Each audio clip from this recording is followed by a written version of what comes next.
I've never had walkout music and a video of me played at the same time. So now this is gonna be really, really difficult. But I will say I'm happy that I came here early today because I got to see all the amazing things you guys are doing. And Dave is one of my closest friends. He's been my mentor for years. I don't even think he knows that. I just kind of listen to everything he say, write it down. And I get to see where he got a lot of his coolness from, and it's from you guys. You guys are like, I'm in here and it feels like I'm in a meeting at the music industry because, well, we're the coolest and then you guys.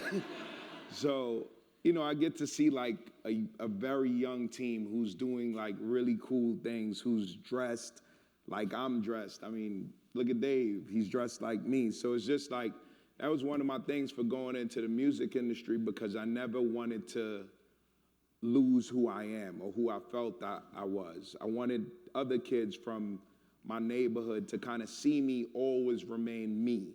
Because like I said in that video, the coolest person in my neighborhood growing up, unfortunately, was the drug dealer on the corner.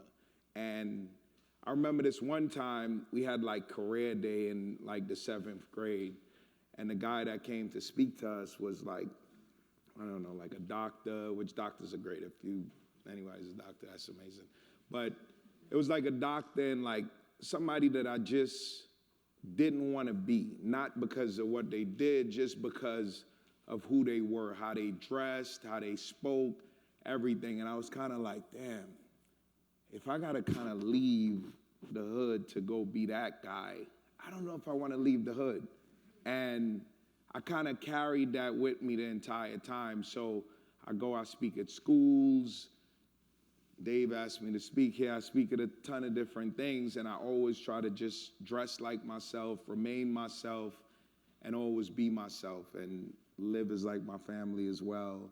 They know me. And I do that because for 2 reasons. One, I want the next kid who sees my accomplishments to know that they could accomplish these things and still be themselves. And then the main reason I started doing that is because I was always judged as a kid growing up. And, being black from the inner city or just being from the inner city in general, you're stereotyped into this box, right? Like most people see me and they like, maybe this kid's a rapper, maybe he play ball because he drives a Rolls Royce. And it's like, no, I'm actually a businessman. I'm a executive at a, high level company. I now own my own label. Collectively, I own like 26 restaurants. I'm the largest black franchisee of Bojangles. And I get to do all these cool things while remaining myself. So I always wanted to be myself while doing these things because the next time you see a guy like me from Flatbush or from Trinidad, you'll think of me and say, you know what? I met Mel. Mel wasn't so bad. He was actually pretty smart at times, like very, very few times. And you'll give him a chance. And I always wanted, when I go to these schools, I always want to dress like these kids and dress like myself because I want them to understand you don't have to change who you are to become successful. And I think that's what I get to see with you guys. Like, I got a tour of the property earlier, and it was like it's one of the coolest properties I've seen in a long time because it just feels like home, and the thing we have in common is that we're all people pleasers, right? Everything you do, you're trying to figure out how to please your tenants, right? Everything we do in the music industry or even in chicken, we're trying to figure out how to make, you guys happy who might like Drake or who's the next biggest artist that we want to find for you guys to listen to at your desk, listen to everything from Warner Music Group now. So we both do the same thing. So I think just kind of, this is my first time being at this property and really getting to see like, Liv took me in like a bathroom that turned into like a lounge and I was like, what is happening? So like, I might actually be living here in 2 weeks from now. But, and I don't want to take much of your time because Dave played that video and now you know everything about me. So I don't have much else to say, but I do want to say what you guys are doing is really cool. You have a really, really cool leader who I'm very thankful to have as a friend, as a brother, and as a mentor. And you guys are even more privileged than me because you get that every single day. And I get it once a week or once every 2 weeks. And I'm like, Dave, come back, right? So, I'm really, really excited to see what you guys do next. I'm really here to kind of tell you that I'm the first executive at Republic Records, which is a publicly traded company. Now I'm at Warner, but I was the first executive to to drop out of high school in the 10th grade. I was the first executive with no college education. At the time, I was the youngest. Now I'm old.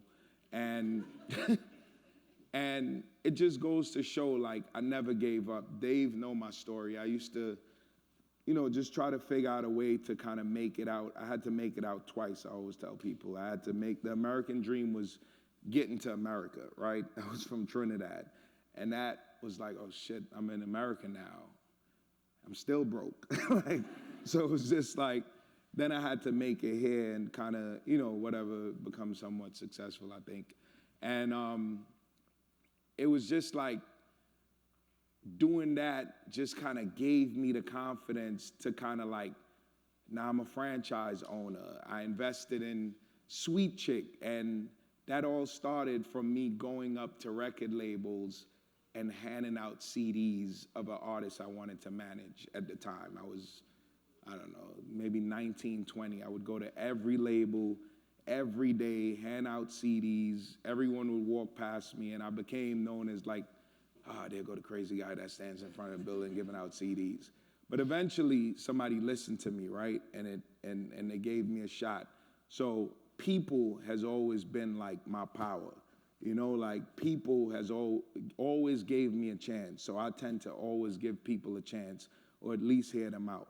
And that turned into me owning several businesses. And why it's so important what you guys are doing is because the first real business I got involved with was a company named Sweet Chick. I bought, with my partner, we bought a certain percentage of it. But that became because of my neighbor, the guy who lived next door to me. He was an investor in it. And because we had this dope community we lived in, which is what you guys are doing, I was able to, start a friendship with this guy and his wife who's like my family to this day. And we invested in Sweet Chick together, and we invested in other things together. So what you guys are doing here is so important because, especially with us going through this pandemic and everything else that we're going through, I think we understand how important it is to have a community, how important it is to have friends, how important it is to, have someone even just to say hi to that you see every day, because 2 years ago at this point, we thought it was all over, right? And Dave, no more than anyone, I thought it was completely over. like I didn't leave my house for like 4 months. It was crazy. But so the work you guys are doing is really, really, really important. And that work, you're creating relationships within these buildings that you don't even know is happening. That same guy I'm talking about that I met as my neighbor, his firstborn son is now my godson, right? So like, and that came from living in this community that wasn't even as cool as Urby, and I'm not even joking. So what you guys are doing is really, really amazing. I just want to say that I'm very honored to be here. I learned a lot just being here. I think I'm a full Urby employee at this point. And, just congrats on your success, and thank you guys for having me. I wish Dave didn't play that so I could tell the story all over again, but he did. And thank you guys for having me, honestly.